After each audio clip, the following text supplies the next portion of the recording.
Throughout human history, cities have been a focal point of human achievement and development, but some cities have flourished and others have not. And a lot of times you may wonder, why is a city in a certain location? And you'll find that there are reasons why cities are founded where they are and why some have been more successful than others. One of the most common reasons for a city to be founded in a certain spot would be geographical.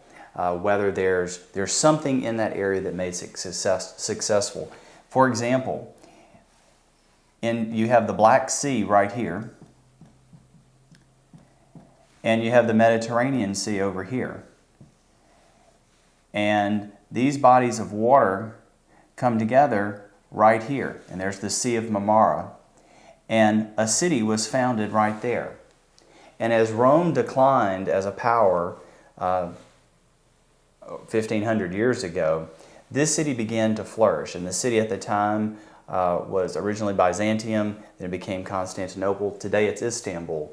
And a key reason for why this was such an important city is because it was right here between two major bodies of water, which was a source of trade, and people migrating through. They all came through Istanbul. And so it was able to control a lot of area, and it was a very key location.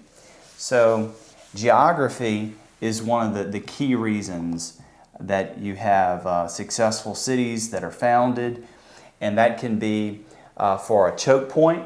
You can have a geographical, it can be a choke point. For example, right there, where you have two bodies of water and they come together. It can be a trade route, which to some extent is the same thing, but it talks about the flow of goods. There may be an important resource center on one side, and it all has to flow through a certain location, or an area that may not have any resources, so to speak of. There's some spots in the Middle East, but in human history, trade goods coming from the east and trade goods coming from the west, they had to cross through certain locations, and a city could flourish there as a trade route. What are some other reasons that cities would flourish? They're near natural resources? Near natural resources, and that again ties into geography. You might have a city that's founded near an oil field or a diamond mine, and it might flourish as people rush to that area. California flourished during the gold rush as people came there for those resources. And so resources are very key. And part of the resources, another one, would be regarding to transportation. And what that can refer to is, again, as we saw with Istanbul, its location, it allowed people to quickly move across those bodies of water. Or if you consider Chicago, and you have Lake Michigan, and there's Chicago right there. And all the goods coming from the center of the U.S., there are rail tracks coming into Chicago. And so it was very easy to send things to Chicago, and then from there, it could go out by sea and through the St. Lawrence Seaway into the Atlantic. And it was a way for resources, whether that's agricultural or minerals, that wanted to be shipped to other places, could all flow into Chicago and then go out by sea. And so, to some extent, Chicago is that was man-made with all of the rail lines, and you can also consider even with interstates, and there's other towns that interstates pass by that don't flourish as well, or railroads.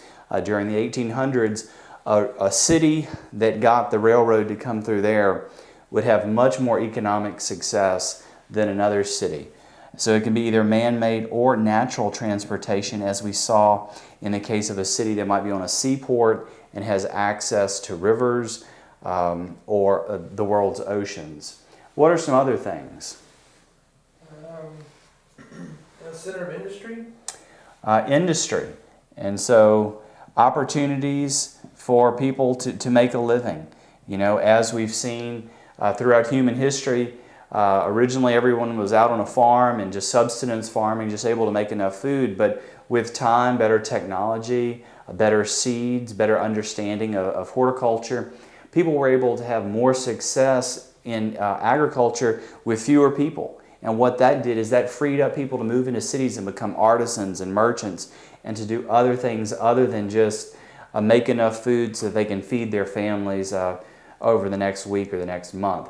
And so industry would provide jobs. And then during the Industrial Revolution, we had factories that were developed in cities, and people would move to those cities. They may not be needed on a farm, but the factories were hungry for manpower and for labor, and people would move to cities to find jobs.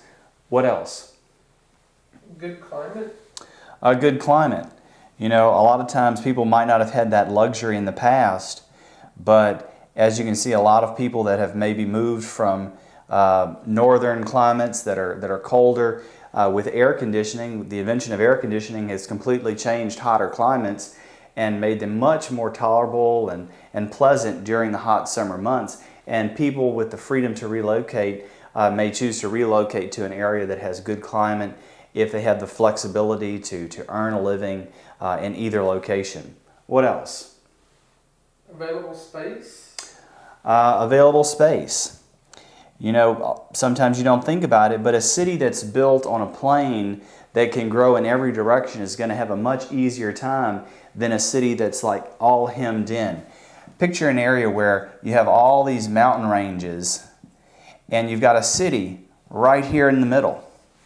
Well, where's that city going to grow? It keeps butting up against all these mountains. And so, I mean, maybe you have a house up here on the mountain, but you can't go beyond that. But now picture a city that's built on a flat plain. And as it grows, it can just grow in either direction. Any way you want to go, that city can expand. And so there's lots of opportunities for new houses, new factories, new areas of development. And there's not this geographical constraint. And so for the first inhabitants, this may be an ideal location. But once it starts to grow, it starts to get compacted. People have to start living in higher elevations or multi-story buildings, and it's much cheaper and easier to build on a plain and to expand there. What else? Immigrants?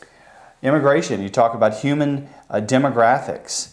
You know, a city, if you think about it in early American history, where people were moving into the eastern seaboard and they were immigrating to the United States from Europe and other places.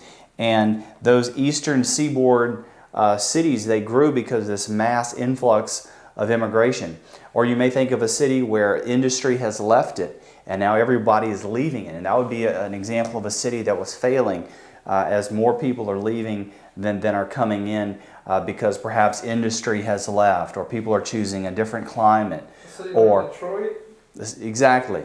Or something else has occurred. You know, maybe here, if a city grew because there was a rail station there, and now with the advent of the interstate system, there's less of a need for rail transportation. There's going to be less of a need for industry in those locations. So, as you can see, there are a lot of different things, and many times it's not just one thing, but multiple of these points here that contribute to the success of cities and why some cities flourish and you'll see some cities that don't. And this is why.